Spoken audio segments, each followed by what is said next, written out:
Hello everyone, welcome to my channel. We will learn today teaching aptitude.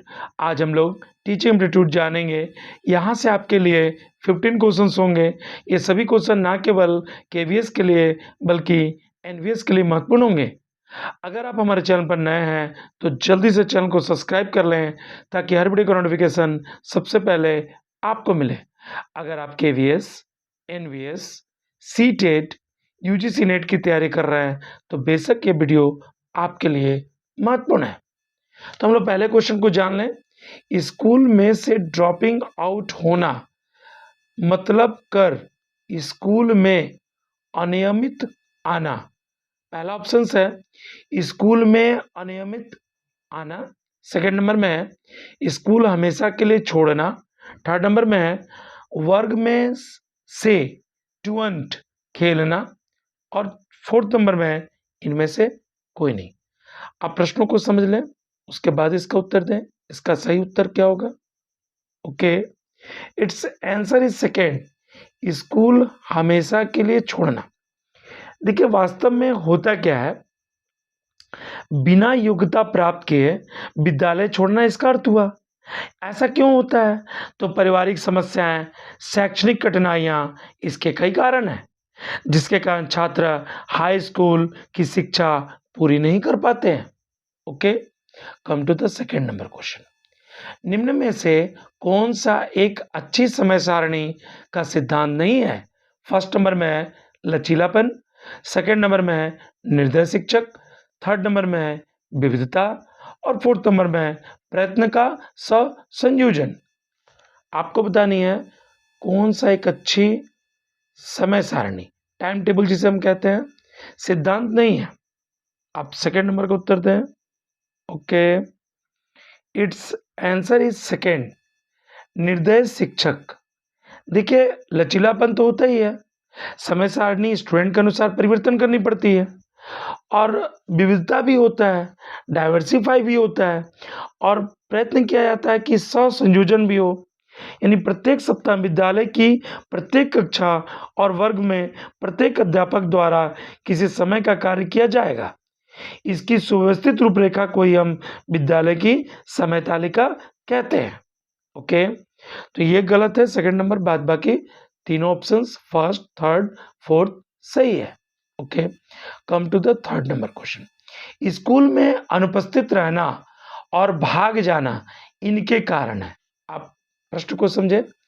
School में अनुपस्थित रहना और भाग जाना इनके कारण है। फर्स्ट है अभ्यास क्रम में रुचि का अभाव, सेकंड है शिक्षण की निर्बल पद्धति, थर्ड है अप्रभावी शिक्षक, और फोर्थ है उपरोक्त सभी। आप थर्ड नंबर का उत्तर दें। इसका सही उत्तर क्या होगा?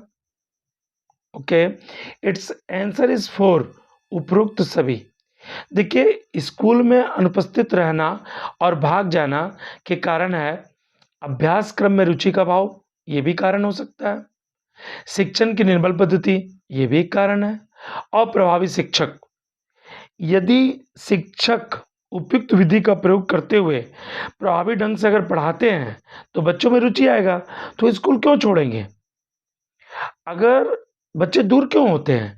क्योंकि रुचि का उनमें अभाव होता है, शिक्षण विधि सही नहीं होती है, अप्रभावी शिक्षक होते हैं, इसी कारण बच्चे स्कूल में उपस्थित रहते हैं और भाग जाते हैं। Come to the four number question. मानव संसाधन विकास मंत्रालय की स्थापना कब की गई? फर्स्ट है अक्टूबर 26, 1985, सेकेंड नंबर में सितंबर 16, 1985, थर्ड नंबर सितंबर 26, 1985, फोर्थ नंबर सितंबर 10, 1986। आपको बतानी है मानव संसाधन विकास मंत्रालय की स्थापना कब की गई। आप फोर्थ नंबर का उत्तर दें। Okay, it's answer is third, September 26, 1985। देखिए मानव विकास मंत्रालय दो विभागों के माध्यम से काम करता है, विद्यालय शिक्षा विभाग और साक्षरता विभाग। ये देश में विद्यालय शिक्षा व साक्षरता विकास के लिए उत्तरदायी है। ठीक है, आप समझ रहे इन बातों को। हम लोग फिफ्थ नंबर क्वेश्चन को जान लें। निर्णय लेने का कार्यक्षेत्र है। फर्स्ट नंबर में है प्रबंध, सेकंड नंबर में है संगठन, थर्ड नंबर में है प्रशासन, फोर्थ नंबर में है निरीक्षण। यानी फर्स्ट नंबर में मैनेजमेंट, सेकंड नंबर में ऑर्गेनाइजेशन, थर्ड नंबर में एडमिनिस्ट्रेशन और फोर्थ में सुपरविजन। आप बताएं इसका सही उत्तर क्या होगा? निर्णय लेने का कार्यक्षेत्र। आप फिफ्थ नंबर का उत्तर दें कि इट्स आंसर इज थर्ड, प्रशासन। ठीक है, यानी प्रबंध व्यवस्था से संगठन विभिन्न भागों के पारस्परिक समन्वय से ही निरीक्षण की देखभाल से संबंधित होता है। शैक्षणिक कार्य में प्रशासन से अभिप्राय, हम इसे भी समझ ले प्रशासन क्या है। शैक्षणिक कार्य में जो प्रशासन है उसका क्या मतलब होता है? तो शैक्षणिक कार्य में प्रशासन से अभिप्राय नियोजन से है, जिससे व्यक्तियों का चुनाव, उन्हें कार्य में लगने तथा समन्वय की व्यवस्था होती है, जिसमें निर्णय लेने के कार्यक्षेत्र अत्यंत महत्वपूर्ण होता है। Come to the 6th number question. व्यक्तित्व का कारणभूत घटक है। अब इसे समझ रहे क्वेश्चन को। व्यक्तित्व का कारणभूत घटक है, फर्स्ट है डक्टलेस ग्लंट, सेकेंड है कुटुंब की पृष्ठभूमि, थर्ड है स्कूल, फोर्थ उपरोक्त सभी। अब बताएं 6th नंबर का क्या उत्तर होगा? ओके, इट्स आंसर इज 4, उपरोक्त सभी। यानी डक्टलेस ग्लंट स्राव को सीधे रक्त में छोड़ते हैं, जिससे व्यक्तित्व व्यवहार प्रभावित होता है। माता पिता का बच्चों के एक दूसरे के प्रति, अन्य व्यक्तियों के प्रति व्यवहार बालक के व्यक्तित्व को प्रभावित करता है। इसे अब तो आप समझ गए। डक्टलेस ग्लंट क्या होता है ये मैंने बता दिया। विद्यालय में पाठ्यक्रम की उपयुक्तता, शिक्षकों का रवैया और जो खेलकूद गतिविधियां हैं वो व्यक्तित्व को प्रभावित करने के आधारभूत घटक हैं। Okay, come to the 7 number question. शिक्षक की डायरी में निम्न में से कौन से दृष्टिकोण की चर्चा की गई है?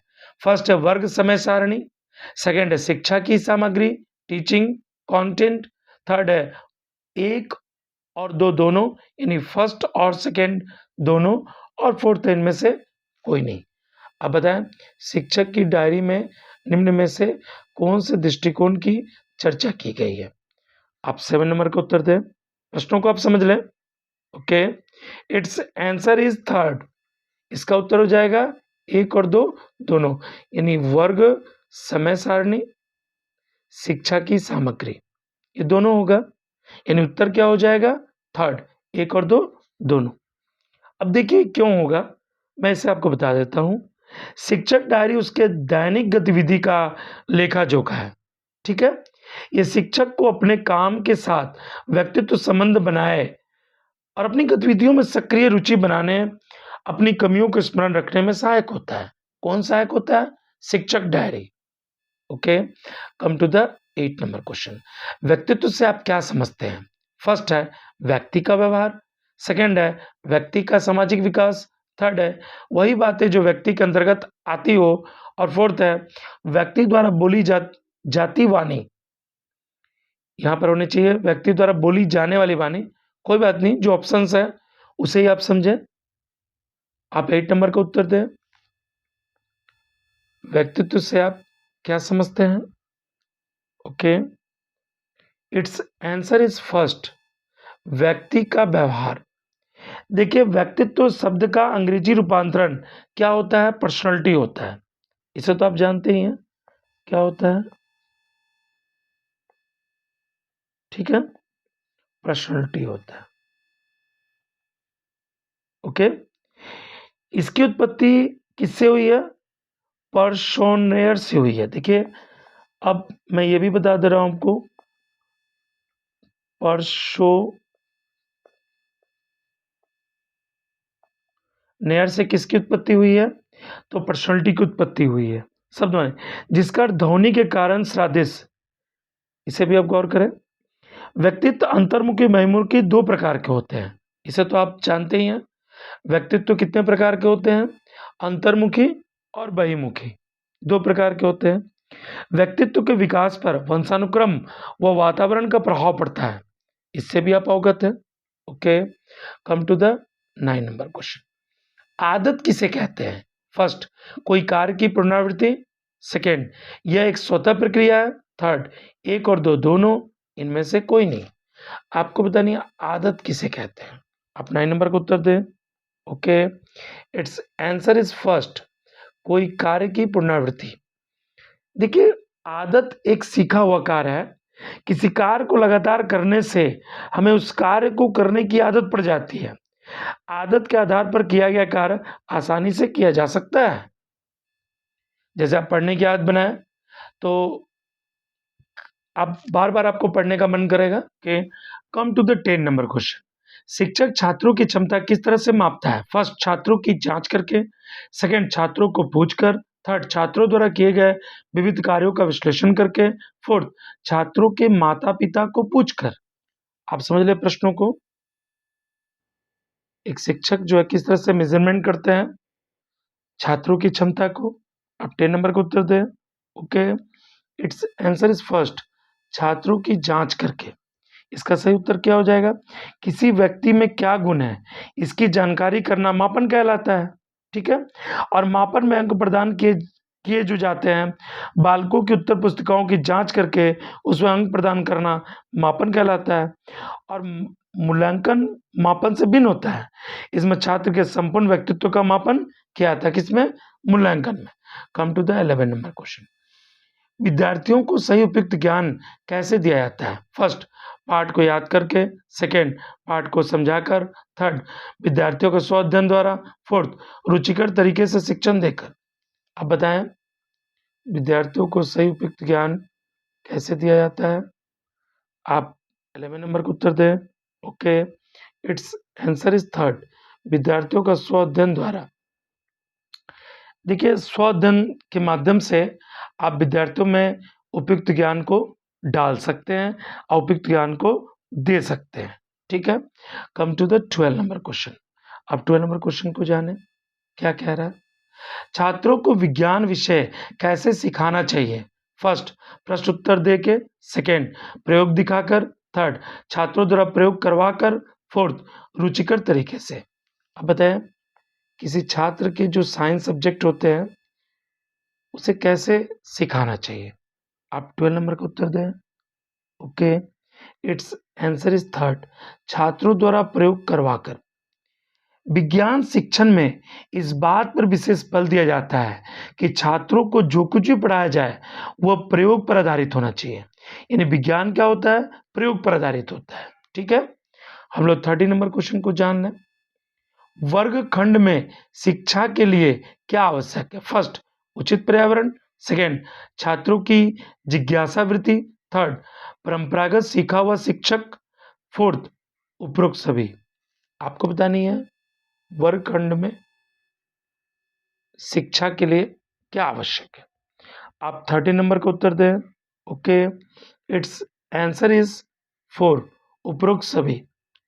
देखिए, जॉन डीवी का तो नाम आपने सुनी है।